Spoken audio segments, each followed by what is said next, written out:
Muito bem, estamos de volta com hoje a terceira e última parte do programa Rio Branco Notícias, seu novo programa da TV Rio Branco, sempre com o apoio do AraSuper, do Aramix e também da Clínica e Laboratório Dr. Lúcio Brasil.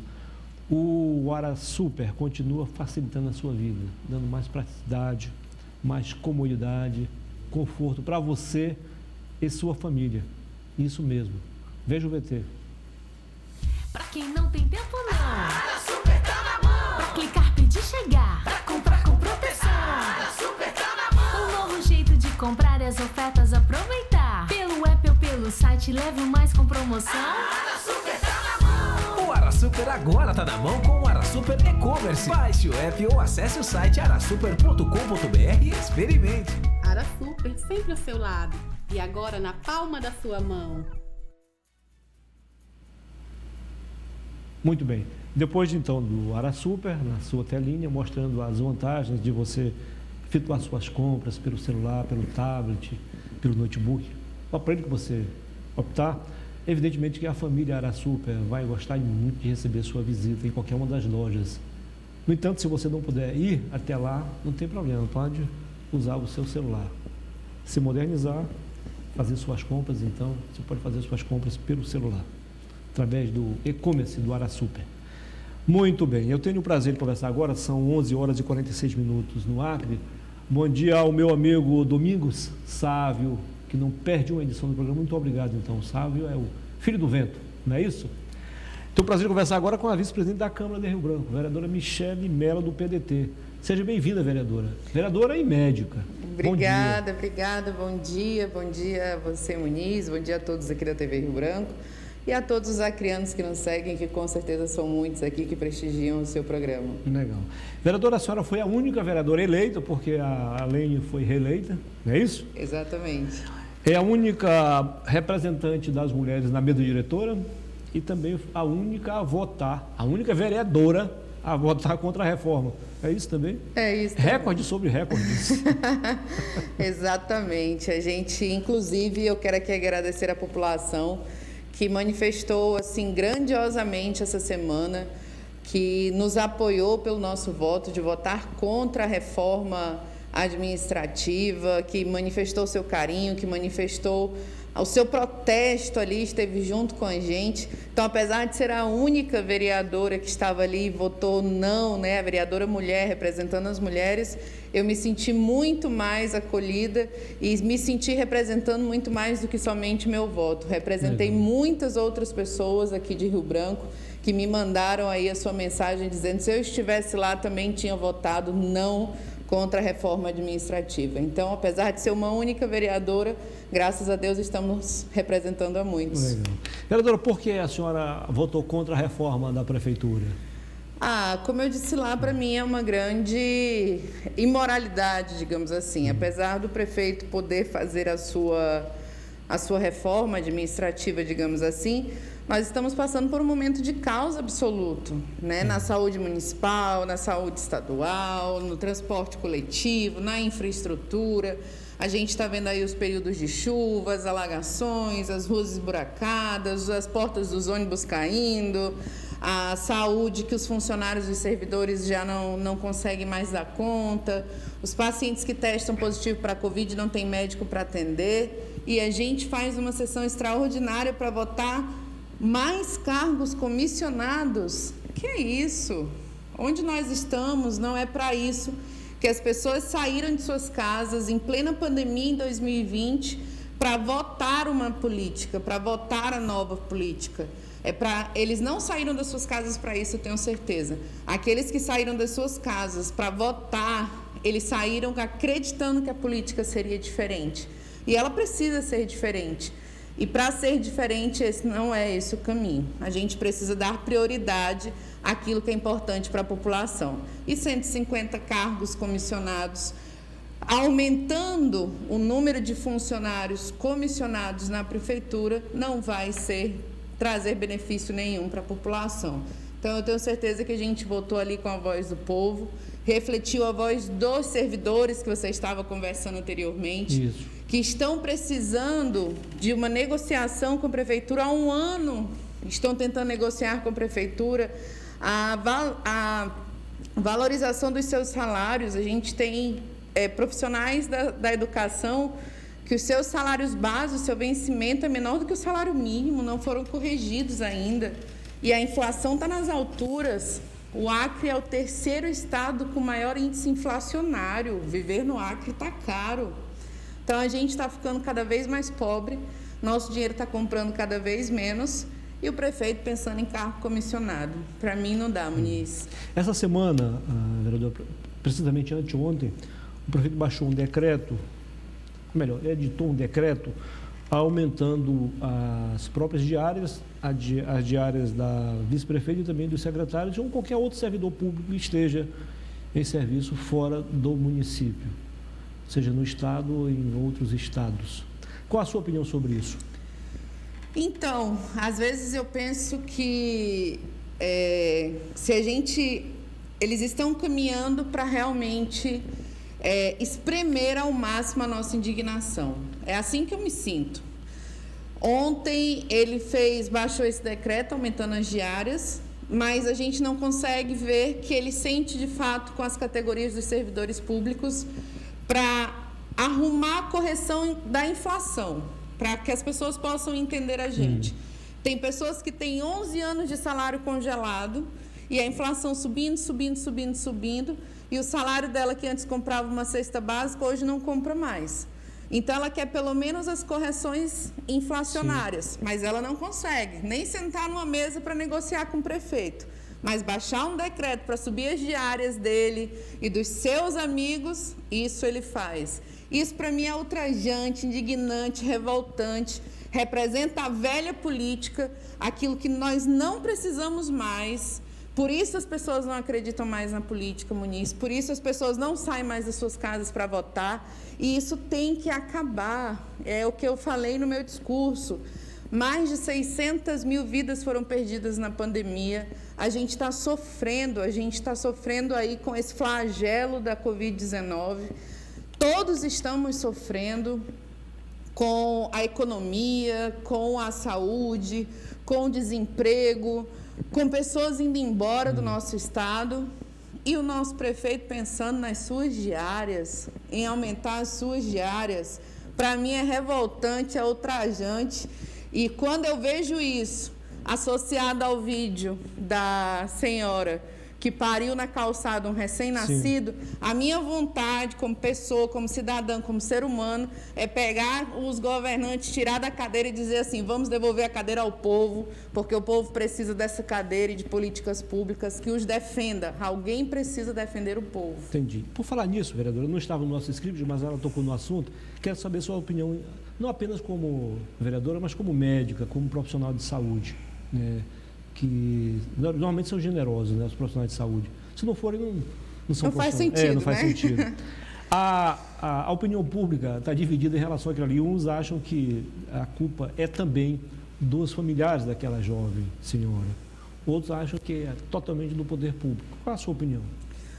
Os governantes, eles precisam dar aos vulneráveis, por isso nós temos Secretaria de Assistência Social, por isso nós temos políticas públicas sociais voltadas para isso, dar aos vulneráveis um mecanismo de defesa de suas vidas e das vidas que eles trazem ao mundo, como é no caso daquele ser humano que trouxeram. Então, se a família falha, a gente tem mecanismos, inclusive no SUS, a nossa Constituição diz que a saúde é um dever do Estado. Isso está preconizado na nossa Constituição. Não adianta a gente fugir, porque é constitucional aqui do Brasil. Então, o Estado ele tem essa obrigação. Se a família falha, se todo mundo falha, o Estado tem essa obrigação. Então, ninguém pode tirar essa obrigação dos governantes de fazer o seu dever de casa, que está escrito na nossa Constituição. E que aquilo ali aconteceu, Muniz, eu chorei, eu perguntei onde nós vamos parar. Em todos os sentidos e em todos os aspectos. É revoltante. É revoltante que uma pessoa grávida, que ela possa ter seus problemas, sendo moradora de rua, tendo problemas psiquiátricos, não tenha tido, durante 9 meses, um acompanhamento para que não chegasse naquele momento. que ela tenha ido até a maternidade, não tenha encontrado o acesso que precisava e que, de repente, aquela vida que não pediu para vir ao mundo estivesse chorando ali na calçada a poucos metros da maternidade. Então, para mim, é uma falha, sim, de liderança, é uma falha, sim, de governança, é uma falha, sim, do Estado. A família tem o seu dever, sim, mas está na nossa Constituição que a saúde é um dever do Estado e é um direito de todos. Claro. E disso a gente não pode fugir. Dando sequência aí, só para a gente fechar esse ponto aqui, para partir para outros, não menos importantes, a senhora presenciou, o Acre todo presenciou há mais ou menos 2 semanas, as manifestações em favor do Nego Bau. Aquele jovem que vivia perambulando pelas ruas aí.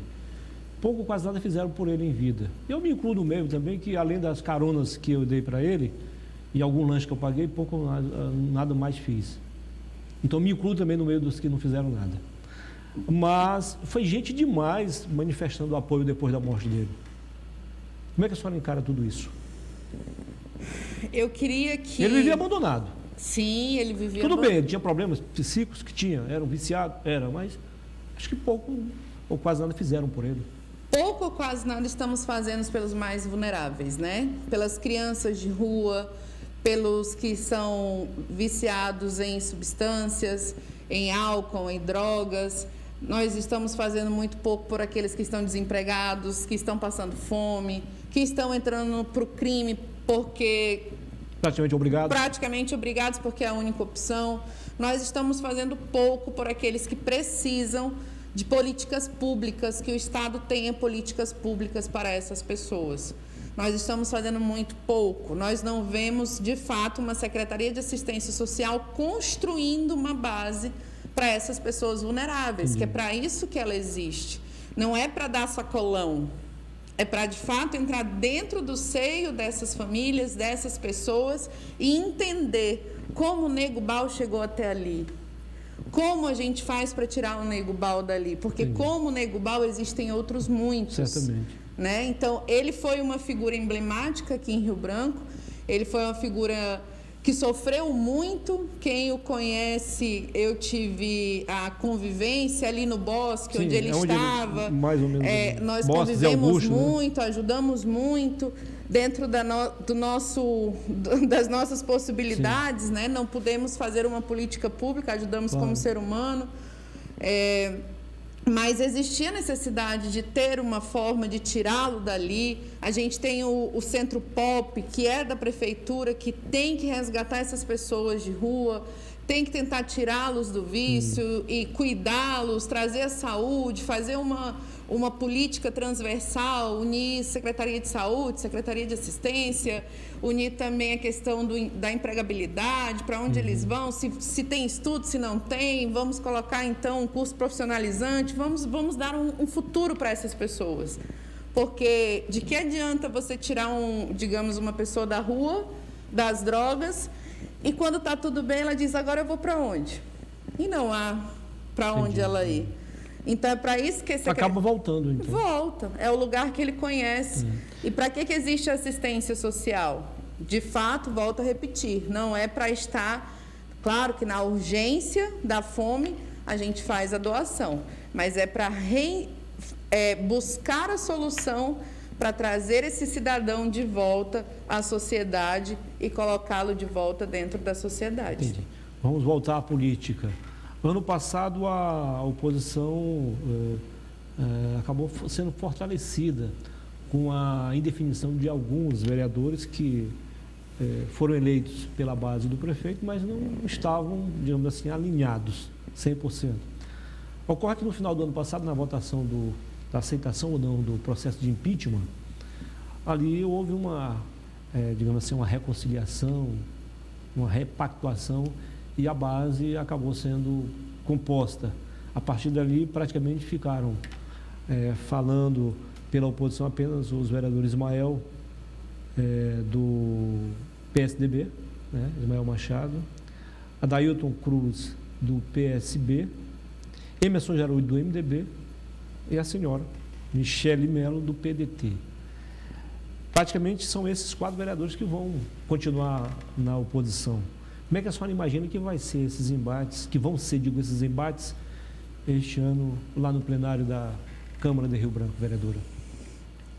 Eu li uma frase que me impactou muito, inclusive num comentário de um internauta no Facebook sobre algumas ações que nós estávamos fazendo. Eu costumo ler as minhas redes sociais, os comentários, interagir com todos aqueles que interagem comigo.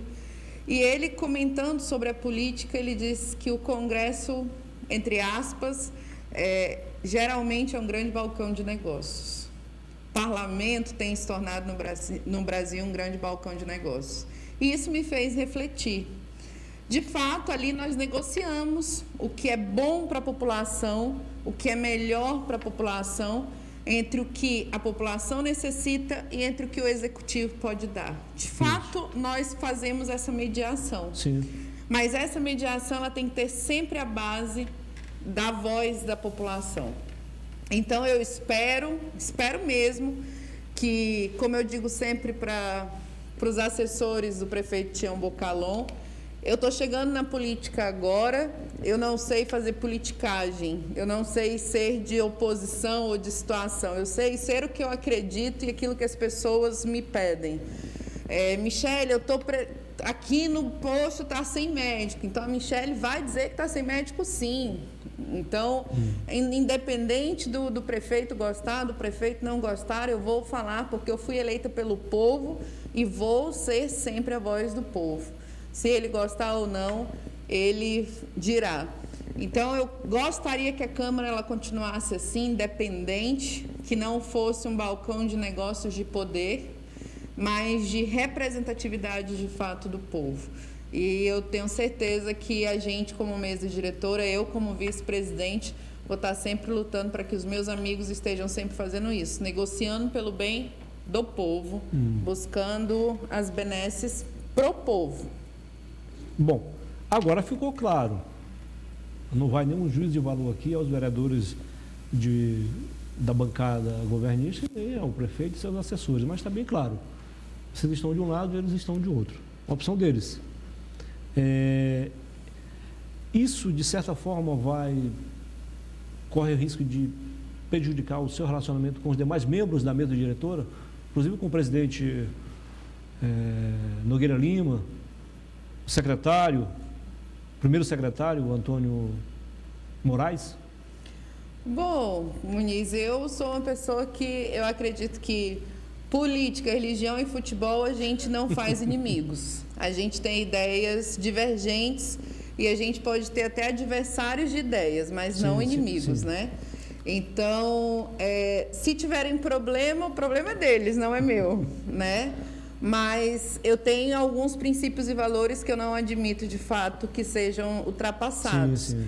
E se esses princípios e valores eles forem ultrapassados, como é o caso de deixar de representar o povo, aí mexem no meu calo. Mexeu com o povo, mexeu comigo.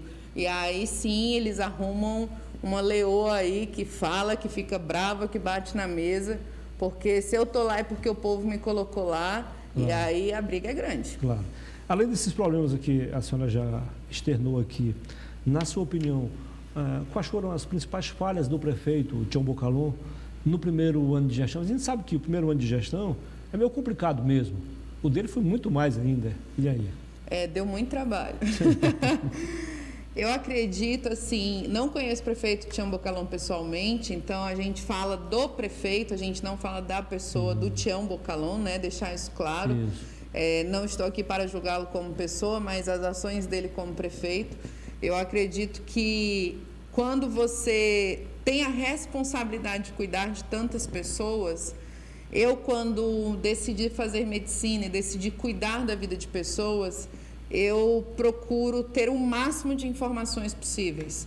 Então, eu estudo diariamente, eu me informo diariamente, eu faço cursos diariamente.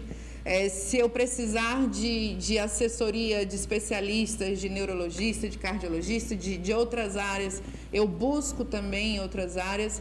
Então, você tem no conhecimento e na informação, você sabe que está ali o poder de cuidar das pessoas. Então, eu acredito que essa falta de busca de real conhecimento e real informação foi o seu verdadeiro problema. Porque todas as vezes que a gente queria expor soluções, ele colocou primeiro a política, digamos, partidária e a política de campanha à frente das informações. Então, você é de oposição, você é da base, você é do partido tal, você é do partido qual. E não é isso. Eu acredito que na campanha é uma coisa, mas depois que você está eleito, você é prefeito de todos, eu sou vereadora de todos.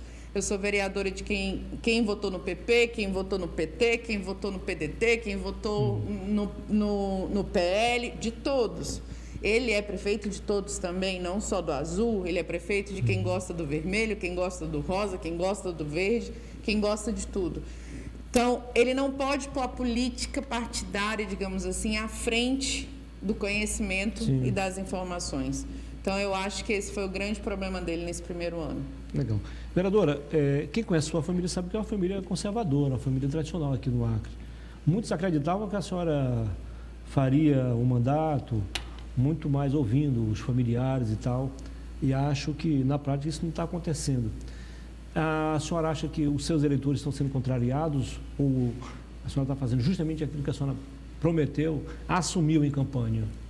Eu assumi em campanha que eu faria um mandato, não faria um mandato para as pessoas do grupo. Entendi. Que o grupo teria que servir à população. Então, as pessoas que me apoiaram em campanha, elas sabiam que nós iríamos apoiar a população e que eu iria trabalhar para a população. Nem sempre a gente consegue atender 100%, claro. Porque a demanda, principalmente nesse primeiro ano de gestão, foi muita. Mas a gente tem tentado atender e tem tentado resolver problemas que fogem até da alçada de um vereador. Problemas a nível estadual, problemas a nível de assistência social, problemas em todas as esferas, em realidade. Então, eu acredito que a gente tem dado, sim, à população a resposta. A única promessa que fiz é que continuaria sendo honesta, verdadeira e agindo em prol da população. Não fiz outro tipo de promessa, porque é um princípio dentro de casa, do meu pai e da minha mãe, que eles sempre me ensinaram e pediram, que eu só prometesse aquilo que eu posso cumprir. Então, em relação a isso, eu estou fazendo 100% aquilo que a família me pede, aquilo que tem na minha base, aquilo que, de fato, a gente se comprometeu. Há uma frase que a minha família, quando eu decidi entrar para a política, e eles decidiram apoiar porque não queriam até então, meu pai me disse: nós podemos dar a vida para ajudar as pessoas, mas nunca vamos perder a nossa dignidade. Sim, então, nesse caminho a gente segue e vai seguir sempre. Evidentemente que, pelo fato da senhora ter sido a mais votada, existiu uma expectativa muito maior, uma cobrança maior, claro. Quanto maior o número de eleitores, maior a cobrança, né? Partindo desse pressuposto, a senhora está gostando de ser vereadora? Eu falo tanto do ponto de vista parlamentar, que são as atividades lá na Câmara, quanto do ponto de vista político, que é esse contato direto com as comunidades, com as pessoas humildes, as pessoas carentes, que a senhora fazia antes mesmo de entrar na política, como profissional de saúde, como médica. Eu amo gente, Muniz. A parte que eu mais gosto é de estar na rua. A parte que eu mais gosto é de estar falando com as pessoas. Como você vê, eu converso muito, eu falo muito. E gosto de estar com as pessoas, escutar a história delas, entender a vida delas e tentar ajudar de alguma forma. Quando eu não consigo ajudar de nenhuma forma, pelo menos com uma palavra de esperança, uma palavra de fé, uma palavra que traga conforto. Mas a vida política, de fato, da Câmara, do Parlamento, ela é uma vida que eu não estava acostumada a isso, porque eu estou acostumada a entrar com de fato, bases de informação, de conhecimento, que às vezes não servem de nada ali dentro da discussão da Câmara. Às vezes isso fica tudo para um lado e a gente não consegue discutir políticas públicas. O que está ali em discussão, de fato, é a vontade ou não do prefeito e se ele tem ou não a maioria de números. E isso me deixou um pouco assim frustrada, digamos assim. Mas tenho gostado de ser política pelo fato de que você tem uma possibilidade de ajudar as pessoas. tem uma possibilidade de influenciar nas decisões que influenciam na vida das pessoas. E isso tem sido muito bom e tem me feito querer alçar voos aí maiores na política para poder ajudar ainda mais as pessoas. Por falar nisso, eu ia fazer essa pergunta no primeiro encontro nosso aqui, ainda só não tinha tomado posse, era vereadora eleita. E o tempo passou, eu converso muito com a senhora também, e eu acabei não fazendo, não tive tempo. Vou fazer agora, eu acho que vale a pena ainda. Na sua opinião, o que foi decisivo?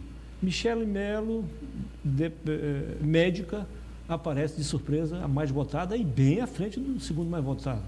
Um fenômeno político. O que foi mais importante aí?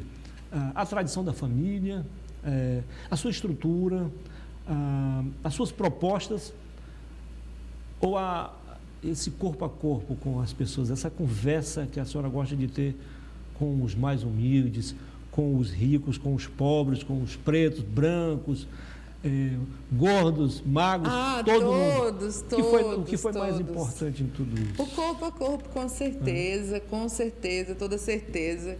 A senhora parava para conversar com as pessoas? Claro, ouvia as pessoas? Assim, dizia assim, fulano quer te escutar. Se a reunião era com uma pessoa, se a reunião era com 100, eu não sabia. Eu ia lá e ia conversar. Então, em 45 dias, a gente fez mais de 250 reuniões. A gente trabalhou muito. Claro que, para isso, eu tinha um grupo que acreditou no projeto, né? Acreditou que a gente podia fazer uma política diferente. E essa estrutura de pessoas que acreditaram, né? Que fizeram a agenda, que organizaram, também foi muito importante. Fizeram o desenho de como nós iríamos caminhar, foi muito importante também. Mas o corpo a corpo foi muito importante. Então, se eu dedicava 1 hora para conversar só com o Muniz, eu dedicava 1 hora para conversar com 10 pessoas, 1 hora para conversar com 50 pessoas, mas eu dedicava para conversar mesmo, para entender, e até hoje eu continuo fazendo isso. Então, nas minhas redes sociais, as pessoas conversam de política, mas, Michele, você não acha que pode ser assim? Por que não muda? Por que não pode ser diferente? Então, não sei, o que você acha? Qual é a sua sugestão? Para trazer a política mais próxima. Eu sou eleitora desde os 16 anos, eu sempre quis votar. E aí eu votava e depois a política sumia da minha vida. E isso começou a me deixar indignada. Eu acreditava que com a minha profissão, com a medicina, eu ia conseguir fazer diferença na vida das pessoas, de fato, como eu queria. Mas eu notei que é através da política que a gente realmente pode impactar na vida das pessoas, e principalmente das pessoas mais humildes, Muniz. Então, eu comecei a levar isso para as pessoas, dizer, a gente pode estar lá. O mandato não é da Michele, o mandato é nosso. Entendi. E as pessoas acreditaram e por isso a gente está aqui hoje, graças a Deus. Nós temos 2 minutos para terminar a entrevista, tudo que é bom durar pouco. Vou fazer 2 perguntas em uma. A primeira, como é que é a sua conversa com seus pais em relação ao mandato? Eles opinam, eles dão opinião? Eles estão se sentindo respondidos às suas expectativas? A segunda, a senhora é pré-candidata a algum cargo eletivo esse ano? Sim. Então... Boa notícia. A produção deu mais 5 minutos. O pessoal gostou então da senhora. A gente, assim, eu sou uma filha que busca honrar sempre meu pai e minha mãe, né? Eles sempre fazem essa questão da Michele, né? Eles cuidam da Michele. Então, eles sempre estão preocupados em saber como é que está, como é que não está, em temas polêmicos como o da CPI, para que a gente aborde de uma forma justa, imparcial. Então, eles estão preocupados sempre que a Michele mantenha os princípios e valores que a gente carrega. Entendi. Mas não em opiniões políticas, essas não. Essas eles sabem que eu não deixo ninguém meter o dedo, só o povo. Nem eles, só o povo. E em relação a cargo eletivo, eu pensei muito, Muniz. Vários convites eu tive, inúmeros convites. E sigo tendo convites. Agradeço, inclusive, a todos os partidos, a todos os políticos experientes que me fizeram convites, que estão me fazendo convites. Me sinto extremamente honrada e extremamente feliz que eles tenham visto em mim a possibilidade de seguir a política aqui no Acre. E coloquei meu nome à disposição do PDT, do partido que eu estou, para governo do estado do Acre. Por que eu fiz? Primeiro, porque não vi ainda, de fato e de direito, nenhuma mulher com essa disposição, nenhuma jovem mulher com essa disposição. e porque eu acho que nós temos que abrir o leque de possibilidades, o leque de conversas, de ideias. Então, um dia eu pensei e parei, eu digo, a gente precisa aproximar as possibilidades. Sim. Então, conversei com várias pessoas e digo, por que o jovem não pode ser corajoso e ousado e dizer assim, eu quero ser candidato? Por que o Muniz não pode dizer, eu quero ser candidato? Por que o Leandro, que está aqui, não pode um dia levantar e dizer, eu quero ser candidato? A política ela tem que ser nossa, ela tem que ser do povo.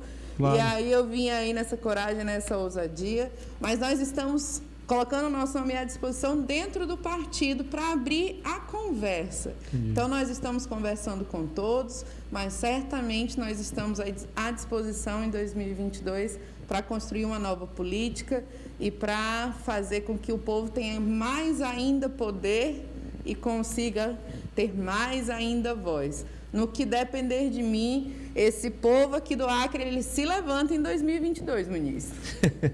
Vereadora, o presidente Luiz Che anunciou o seu afastamento do partido. Ele disse que depois de 12 anos certamente não fará mais parte. O PDT vive novos tempos aí. Como é que a senhora está se sentindo internamente no PDT no momento? Então, o PDT está passando por essa reestruturação, o Emilson Farias ele vai assumir. Isso. Houve um congresso nacional que o Luiz Che foi, o Emilson foi, e aí eles estão vindo na cadeia, né, nacional, a esfera estadual e a esfera municipal. Essa construção partidária está sendo refeita, digamos assim. Eu me sinto bem, graças a Deus, em todos os locais que eu vou. Eles têm muito respeito pelo meu nome, muito respeito pelo meu posicionamento. Graças a Deus, vocês também, a imprensa, todo mundo tem. E a gente está esperando aí para ver a conversa que a gente tem que ter, para ver o que a gente vai fazer e vai construir. A senhora não pretende largar o partido? Depende. Né? Gostei da sinceridade das respostas. Registramos aqui a presença do Leandro e da Giza. A Giza é sua assessora, não tem nada a ver com a garota lá da Energisa. Não. Legal.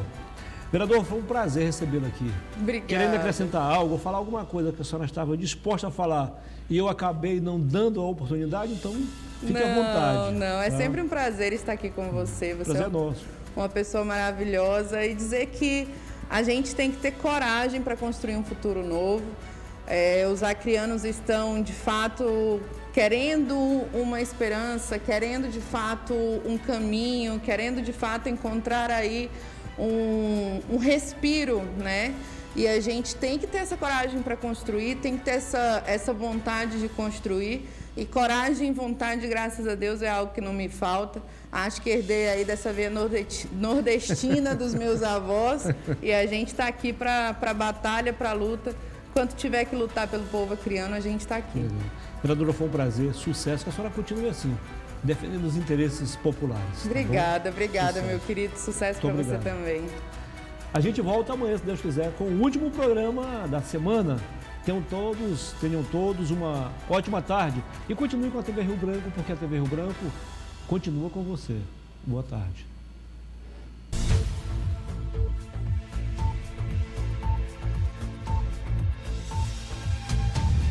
TV Rio Branco, SBT Canal 8.